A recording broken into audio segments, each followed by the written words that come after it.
So I just can't resist sharing this with my friends and comrades in Dhaka. I'm rereading the French philosopher Alain Badiou's a great piece called Poetry and Communism, and quite a revealing piece, and I have plans to translate this into Bengali at some point.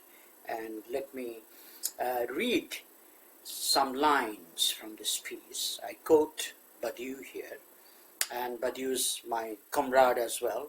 We worked together, so it's my pleasure quoting him from his piece called Poetry and Communism.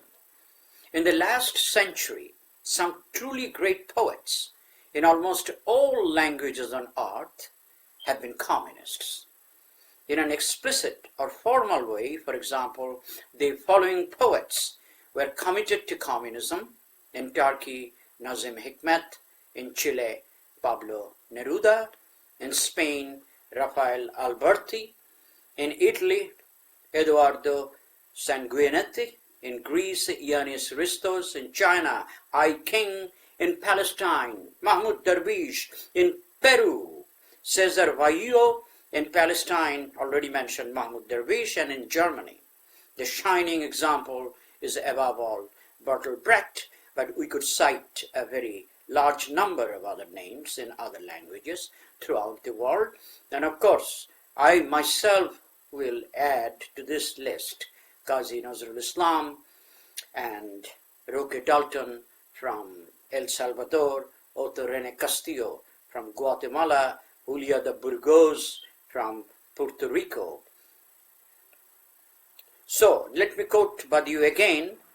I quote, "Can you understand this link between poetic commitment and communist commitment? An error or an errancy, an ignorance of the ferocity of states ruled by communist parties? I do not believe so.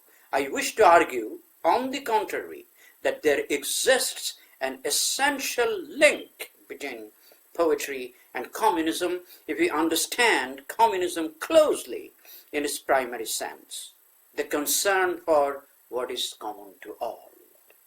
A tense, paradoxical, violent love of life in common, the desire that what ought to be common and accessible to all should not be appropriated by the servants of capital, the poetic desire that the things of life would be like the sky and the earth, the water of the oceans and the brush fires on a summer night, that is to say, would belong by right to the whole world.